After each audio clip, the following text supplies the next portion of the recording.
where we're talking about advantages and complications that come from longitudinal data.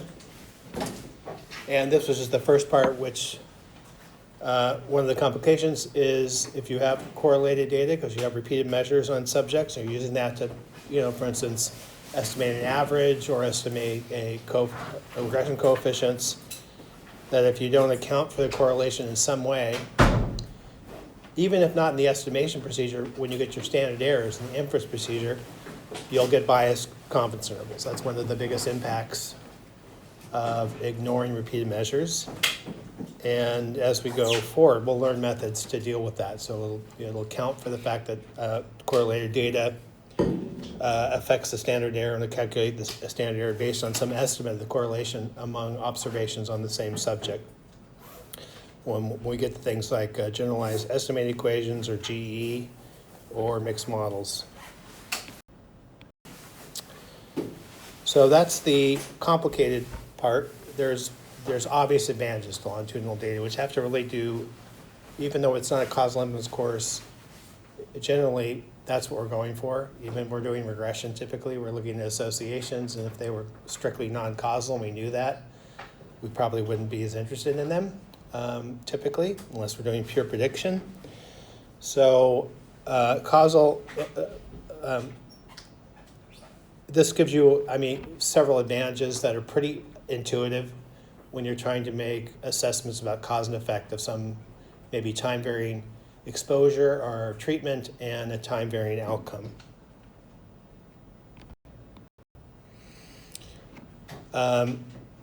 One of the obvious things is you can establish temporality, right? If I'm measuring a person at different times, I know what I measured before came before, for what I measured after.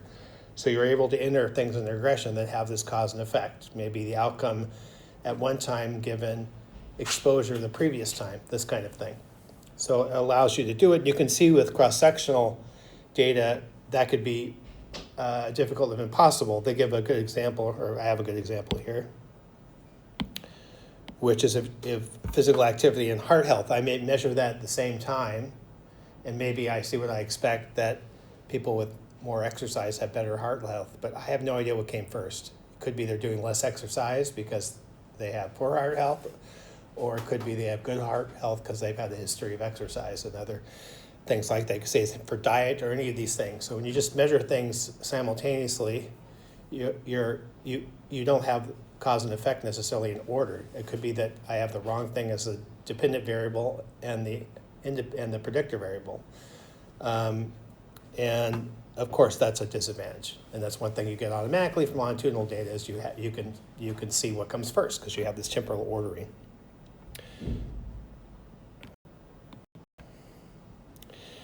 Something a little less obvious is that you may have time invariant confounders that relate to the individual that you can't measure. But if I measure things over time, I may be able to use those and adjust for those variables that will account for this confounding that I didn't measure. And this is another big advantage. So they give things like genetic or personality traits or whatever they don't measure. But if a person changes their behavior and I'm watching them and I can see, or for instance, they have an exposure and I'm looking what happens to their outcome at this exposure and then at that exposure, I'm essentially can control for the person. So the person doesn't change. It's like stratifying on the person. And that means that anything that is measured at the individual level that's time invariant no longer confounds, because I'm looking at change within person versus change in the exposure, thereby essentially adjusting for the person themselves and anything measured at the person level. So it allows you, if you parameterize your models correctly, and we'll learn about that in a little bit, that you can get rid of confounders even that you don't measure, that are at the individual level, how people are different, right? Because I can give you a drug at time A and at time B and measure two outcomes. And it may be that you have some underlying factors you don't measure that determine if your health is good or bad, or your probability of some bad outcomes, high or low. But I can look at the change in that and I essentially fix the individual. So I can compare you at time B with drug B to time A at time A, and that change is unconfounded, even though if I just looked at one of them, it could be confounded by characters of the individual, such as certain individuals get assigned drug A because they're healthier, that kind of thing. So it's a way also to adjust for factors that you don't even measure, that are time invariant. Now, if they're time variant confounders, it's a whole other issue. It doesn't necessarily adjust for that. But for time invariant things, you can argue that if I adjust for the past, I get rid of those time invariant effects. And you can see that easily by essentially adjusting for the outcome of the previous time, right? That's one way you can do it. And you can, I'll show you something in a little bit. The other thing is you can have lagged effects, of course. If I don't measure things over time, I may measure exposure today, and I'm working on a study right now looking at heat exposure during pregnancy from unusual heat events and preterm birth or stillbirth. And it probably isn't instantaneous. It can be.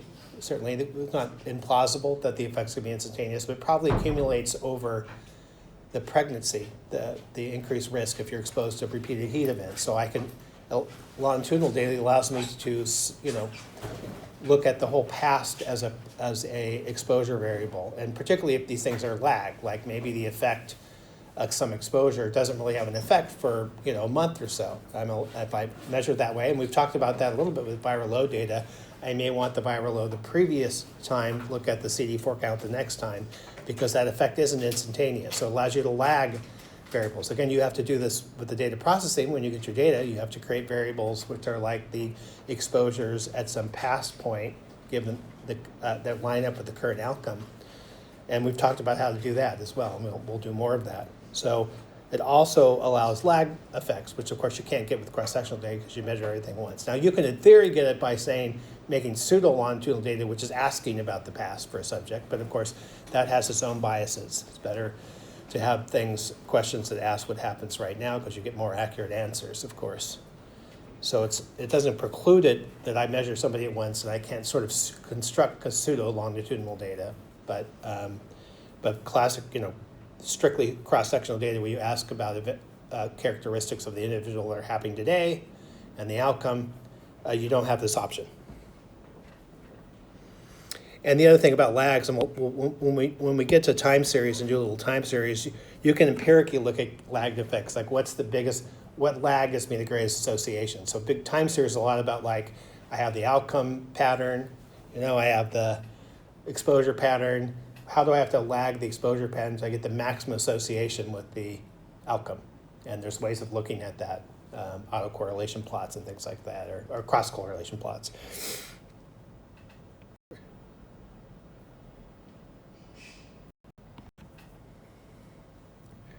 So one way you can see this, there are sort of visual ways to see the potential bias of cross-sectional data, and sometimes you can see these effects and you can measure them if you have longitudinal data. That what would be the difference had I tried to estimate an association using cross-sectional data versus longitudinal data? And let me add that you can have cross-sectional data but analyze it like longitudinal data, and that will still apply. So just because I have longitudinal data doesn't solve the problem that I can have these biases. You have to model it in a particular way, like adjusting for the past, as I mentioned earlier. So if I just put today's values in of the outcome and today's values of the variables of interest, that's just like treating it like cross-sectional. It's just serial cross-sectional data. Since I'm not adjusting for the history, I'm not doing all those things that could block that pathway that comes from these unmeasured confounders. So let's just give an example, a hypothetical example. So we'll assume that the CD4 count over time that we've seen, so we'll look at time as the explanatory variable, is flat. So we'll just assume among subjects it may be different levels, but it doesn't go up or down. And also, let's assume that recruit subjects and only measure their CD4 count at some time since diagnosis. So you measure them, you ask about their time of diagnosis, and you get their current CD4 count. Okay, so you get one measurement per subject. All right. And here's the kind of bias that could happen. So subjects sampled at random times Subjects have relatively stable CD4 counts. That's all I said. But sampling itself, if you get somebody later, there's some unmeasured thing which they tend, confounder, that they'll tend to be higher. Maybe they don't come to the clinic as often if they're doing better, so they tend to be later since diagnosis when you measure their CD4 count. And if you're sicker, you go more often. You're typically measured early. That's one example. And thus we'll look at a plot of what that looks like when you plot. So this is what it looks like. So this is the actual trajectory. This is a true longitudinal pattern. And you can see people have different baselines in the truth, but they don't increase or decrease over time. If I took cross-sectional data as I described here and plotted it, I would get this, right? So this is an example of how it can be misleading to have cross-sectional data when you have these kinds of confounders that might affect, let's say, time that you're measured. Again, if I measure two people, I could look at the change in each twice. I could look at the change within each person, and I can do that by parameterizing my model a certain way, and I would see they're flat, right? So I would get rid of this confounding effect of a cross-sectional data. It's just another example in a book on longitudinal data where this is the data, and this is longitudinal data, it's just not connecting the dots here, right? But if I was to just fit a cross-sectional type plot regression, so I just regressed reading ability, that's what this is, versus age, I would get a pattern that looks like that, right? And that's, again, even if I have longitudinal data, even if I account for the repeated measures on the subject, and when I get my standard error, like I said before, I get a very potentially biased estimate of the actual longitudinal effect, which could be this way, right? It could be that there's different patterns, but they tend to increase over time. Or it could be it goes in the same direction as the cross-sectional effect. I mean, we don't know if we only have cross-sectional data, or we don't know if we just treat our longitudinal data. So this is like treating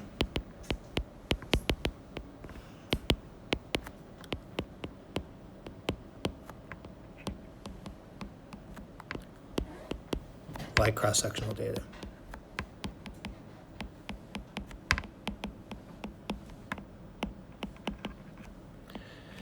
And so that's just a common error people make when they get longitudinal data. They think they've solved the problem because they have longitudinal data, but I have to analyze it in a particular way and how I parameterize my model in order to get the actual true pattern, whether it's this one or that one.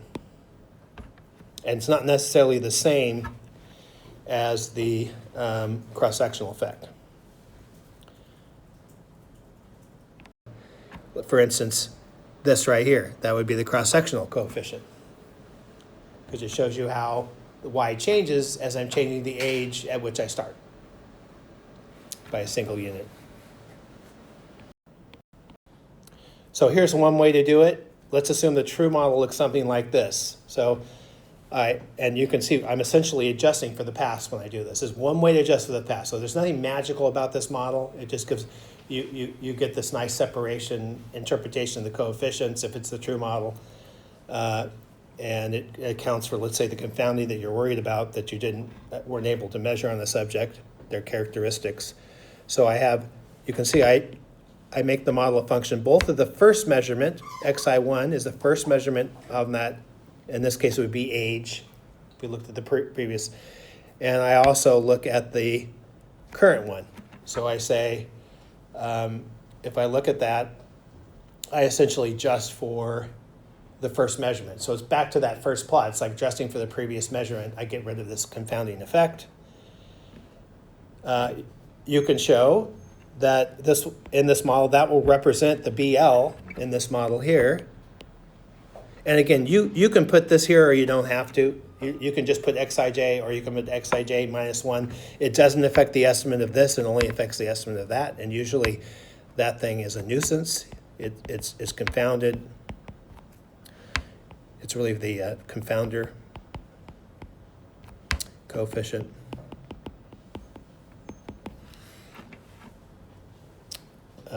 right here.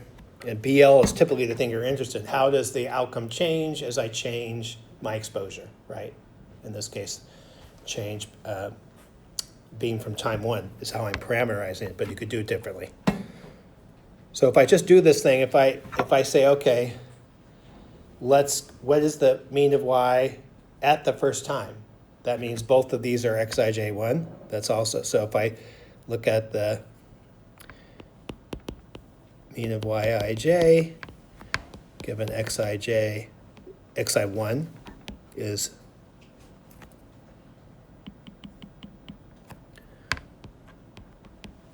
little, I'm just putting little xi1 to just represent some value. And then I get, well, if I'm doing it at time 1, it's going to be xi1 equal to little xi1, right? Because they're both equal to the same at time 1. And I guess I could put a 1 here. If I look at that, I'm going to get beta 0 plus beta c xi1 plus 0, right? Because it cancels out here. And so this coefficient then will give you how does the mean of y1 change as I change the first age, essentially. That's the cross-sectional effect. That's what we saw.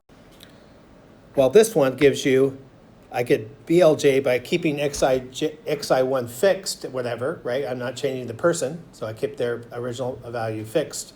And then I change xij by some units.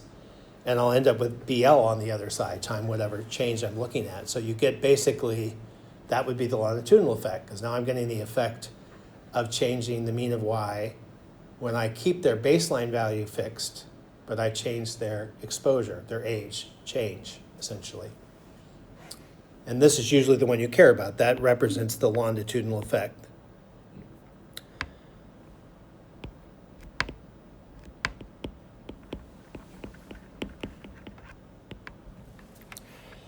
There's nothing magical about this model. It's just one way to adjust for the history, which I adjust it by just putting the xi1. I could put in xi1 and xi2. You could do different things. Like there's nothing unique about this. It will work under a particular kind of causal model. And you're essentially saying that if I adjust for that first time, the exposure, in this case age at the first time, then I'm adjusted for the confounding that might bias the longitudinal pattern. But you could do other things. As I just showed, you could also adjust for the past outcome, right? So you can do different things.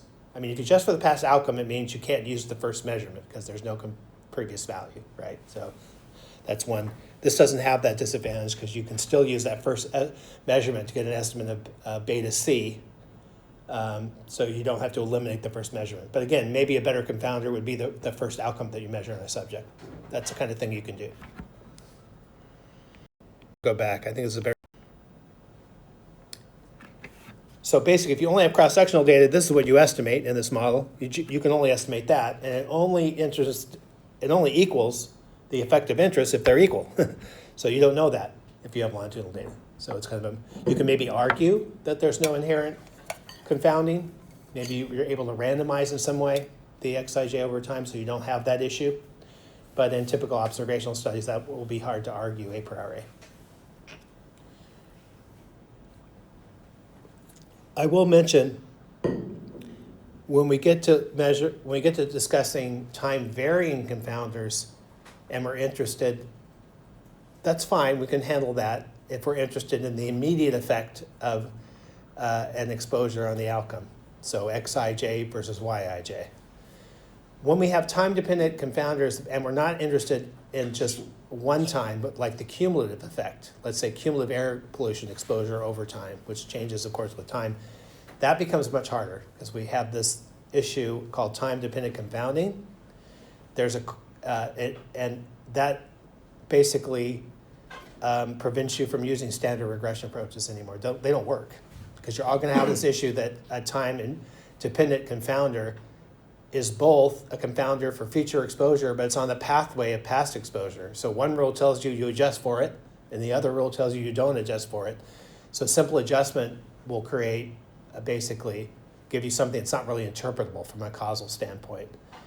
And there are methods to deal with this in causal inference, and I teach a course in the fall on causal inference in longitudinal data for these particular type of situations where I'm not interested in a particular effect at a time, or even maybe just a lag, but I'm interested in a cumulative effect, that kind of thing, or a pattern over time.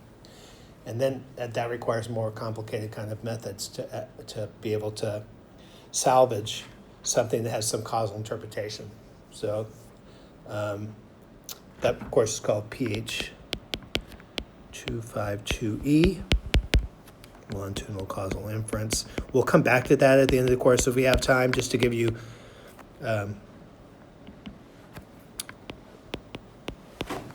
but I should mention that right now because it's important, because it limits us to what we can analyze in terms of cause and effects of interest in this course, because we're only dealing with regression approaches, and those just fail in this context. I'll go here in my place to see it. So here's going forward, and we'll go back. This is called a DAG. So it shows the cause and effect patterns in the data. You have some hypothesis that I have an outcome. This Xij minus mean is the exposure measured the previous time. Here's the exposure of interest. Here's some unmeasured thing. Usually in DAGs, if you have something you don't measure, you call it the UI. And then I have my outcome of interest at time j. If I didn't have this measurement, because I didn't have longitudinal data, I would have a confounder, possibly, of j and of ui and xij through this pathway. But if I adjust for it, it blocks that pathway. And it means, though I didn't measure these factors, measured at the individual level, so that means not time invariant, right? That's what I'm implying.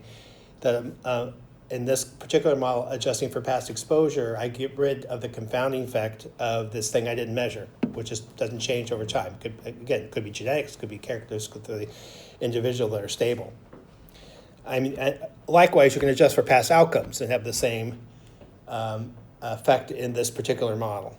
So in this case, if I didn't have measured the past, so I didn't have the history, because I didn't have longitudinal data, I wouldn't be able to successfully block out the effects of this time invariant confounder. And in fact, there's almost no better adjustment variable. If I'm interested in the current effect of, let's say, treatment or exposure on the outcome, about the best thing you can adjust for is the previous outcome, because there's any pathway that probably confounds has to go through the previous outcome. It's unlikely that, you can argue that there may be pathways, independent pathways, but they're less likely, less strong, so there could be things that still do this, but probably less, they're probably weak, so they still cause confounding, perhaps, but much weaker than if the confounding is much weaker if I'm able to adjust for the past. In this model, I don't have that pathway here, so adjusting for Yij minus the outcome the previous time means that I get rid of that confounding effect of these unmeasured things. So again, just when you start doing this, your own work in this, and we have assignments that are more open-ended, and you create a model, when you get to the model creation part, when we're doing regression models, if you're able to lag the outcome and use that as an adjustment variable the previous time, you're really controlling for a lot of unmeasured confounding. It's generally a good thing to do.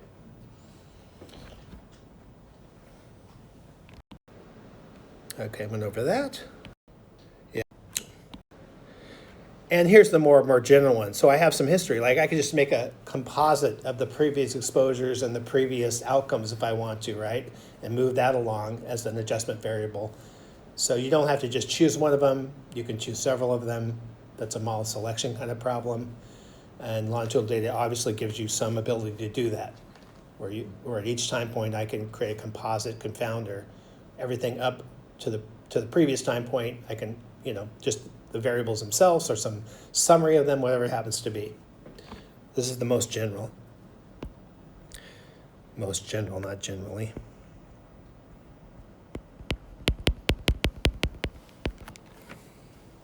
So you can adjust for the entire history. Now you can't adjust for the entire history practically, because that means I only get one measurement. I've given all the other measurements if I have to have an adjustment variable defined as the history over the whole time. So you typically practically pick like 2 times maybe, and that creates your adjustment. And you look at the first outcome time 3.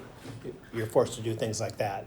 So you don't have to, and just assume there's no more adjustment I need to do to get rid of this confounding, because you have to give up the outcome then, right? Because it's an adjustment variable.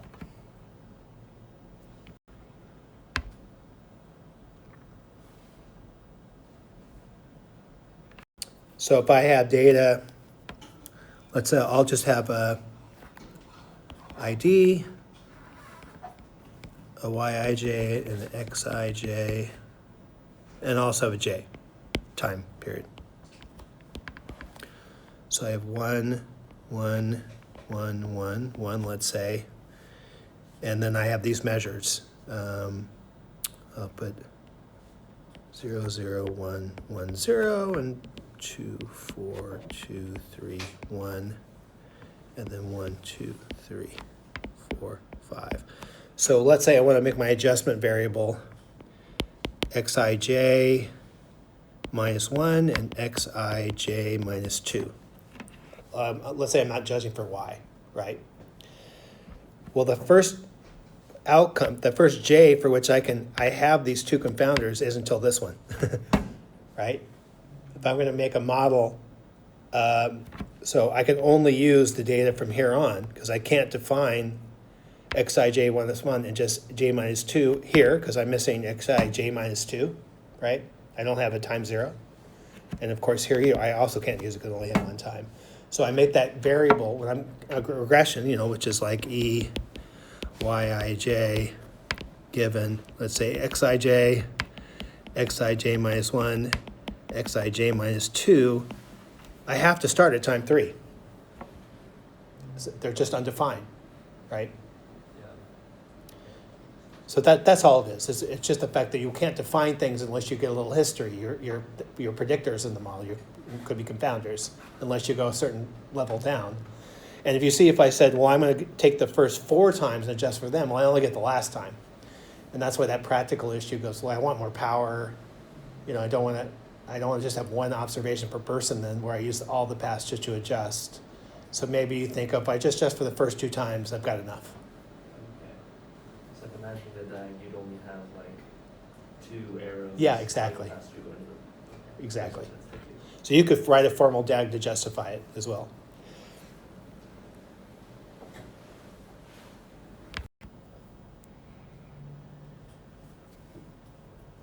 Oh, any questions about that part so far? I mean, it's somewhat intuitive, but then when you start to operationalize and how do we actually model it, it becomes less intuitive. And how do we justify it based on first principles and causal inference? It's a little less obvious, but it does have good intuition, right? It's like I learn more seeing a whole film about something that happened than I do a snapshot, and it's actually not much different from that ultimately. Yeah. Can you explain that whole history adjustment part again? So like say if we had like 5 time series observations, you said maybe only just for the first 2, even though Yeah. you have 5. Sure, absolutely. Now, it's generally for repeated measures. It doesn't even have to be longitudinal. Hierarchical.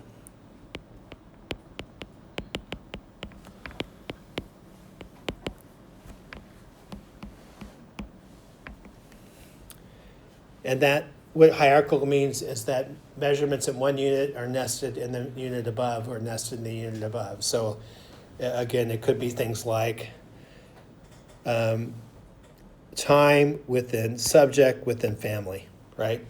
I could have longitudinal measurements on subjects that I sample within families that I sample. And I have these 3 levels now. So you can make these models, which we've talked about a little bit, which are latent variable models, that say, well, the outcome at some time is a function of some grand mean, we'll call B0, some variation to do at the family level, the fact that families are different, and that will stay constant, that B0i will stay constant for all measurements in the same family, and the BOIJ will stay constant for every observation of the same person within the family. And of course, then there's always some additional error. So you could create a model like this, and then you get, when I look at the variance of the outcome, it's going to be the variance of the variance due to the family, the variance due to the variance of individuals within family, and the variance of time within individuals within families. So you get 3 levels of variance. You can estimate those variances, and they give you the contribution of each of those levels. So this is about the covariates, right? I mean, you can add covariates to the story as well, but without covariates, it allows you, when you have this sort of hierarchical structure, to say, well, is the biggest source of variance the variance between families? There's something about families that are different in this, their environment that they're in, genetics, whatever it happens to be, that make them different in their health outcome, YIJ. Is it more that people are different within family? So it could be families are somewhat different, but individuals within a family are the greatest source of variance. So you really want to measure things at the individual level to explain the variance and the outcome. Or is it, which it often is it the last level, which is the time is different. It depends on the outcome, but the time is different. Measurements within an individual contribute the most variance. So you can create things that are called like interclass correlation coefficients that give you the proportion of the variances explained at these different levels. We'll get into this in mixed models, but for now, it's just another thing you can do is you can, even without an explanatory variable or predictor, if you have this kind of structure, you can look at what are the greatest contributions of variance. And you can do this for linear, I can do it for logistic, if you have a binary outcome. And it allows you to partition the variance out among the levels. So that's another useful thing you can do. Again, this isn't specific because I could just have, get rid of the longitudinal part where people are measured over time. I could just have people within families, within villages, let's say, right, that I randomly sample in some context where I don't measure them over time, but I can still distinguish the variance between individuals and families and villages, right, in that case.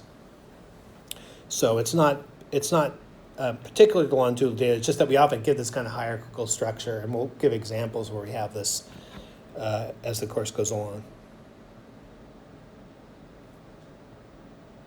You can think of this where, let me see if I can do this. So here is, this might be a beta 0I, and let's just say this is beta 0. So this is their departure from the family's departure from the mean, and then this could be beta 0ij, and this is the departure from the family, right?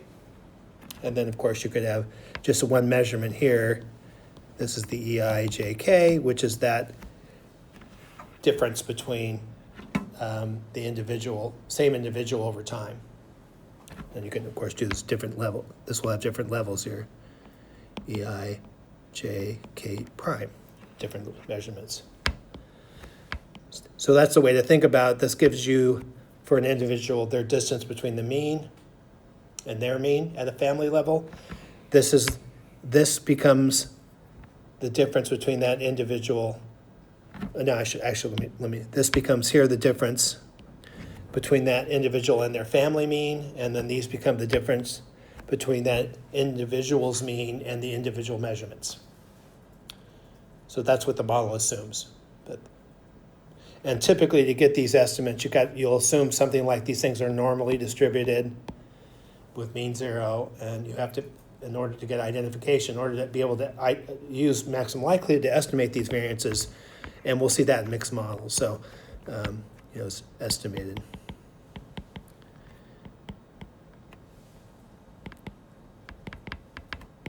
There's equivalent forms of ANOVA that do this, but they're really under the blanket of mixed models.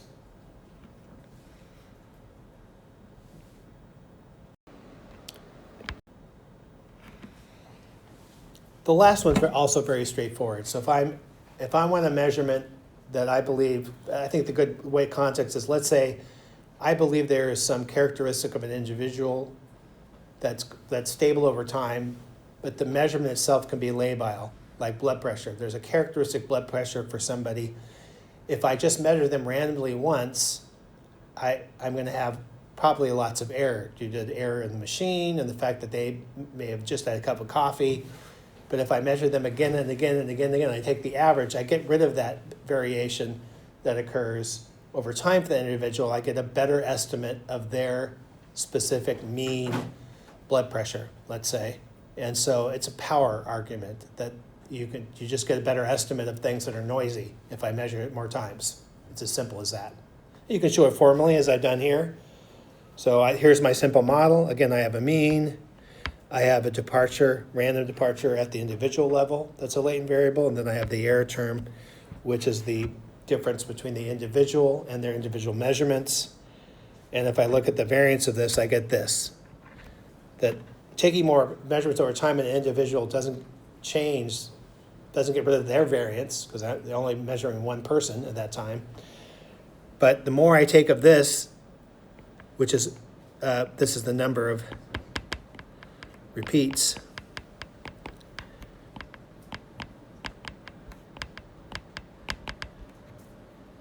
then this term here goes to 0, right? So I get rid of that variance due to that thing as I make more and more, Ni gets bigger and bigger. So that goes 0 as Ni goes to infinity. So a really straightforward, this is why often in biology you do technical reps, right? Because there's measurement error. So you don't just take one, because if I use that, it'll have a variance both due to biological factors, but also due to technical factors.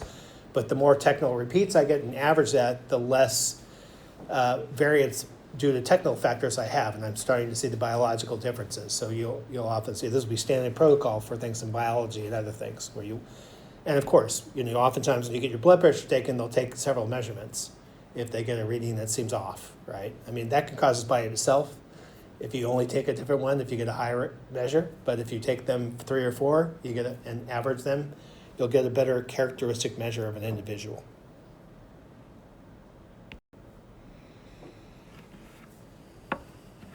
So just a quick recap here.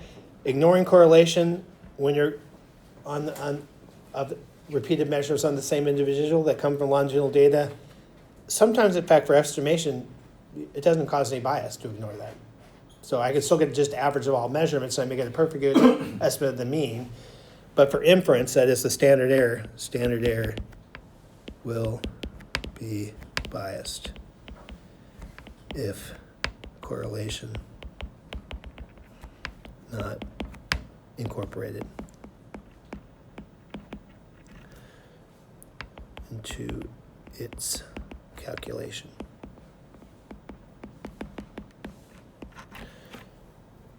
And then advantage of longitudinal data, well, we talked about that being able to lag things, which you can't get with cross-sectional data typically, the fact that you can get rid of confounders that are not measured but are stable, time invariant, and we gave some examples of that. You can partition the variance, and you can increase efficiency. So there's a lot of advantages, obviously, to longitudinal data. And I would say this is really the one complication that we have to make sure that we account for when we do get our regressions. So again, when we get to this period, I'm just anticipating what often happens in this class. This part's important, and we'll talk about it, but it's not the only thing when you're deciding on models. You also want to worry about how can I get rid of this confounding as much as possible. If I'm interested in an unconfounded association, an association that's more close to causal of some exposure and some outcome, how do I use the longitudinal data in a way that can successfully adjust for as much confounding as I can get rid of? And so often students in the past concentrate a lot on this part because it's fancier in some ways. It's unique to longitudinal repeated measures data because we don't worry about GE or mixed models if we have cross-sectional data. But this part, in some ways, can be more important. They're both important, but this part is something you want to keep in your mind when we start getting to actual model fits. Okay. And in some ways, that's a summary of the course. Now we'll go over individual methods and how to deal with these things and how we handle them. But that's basically what we're going to talk about are these sections right here.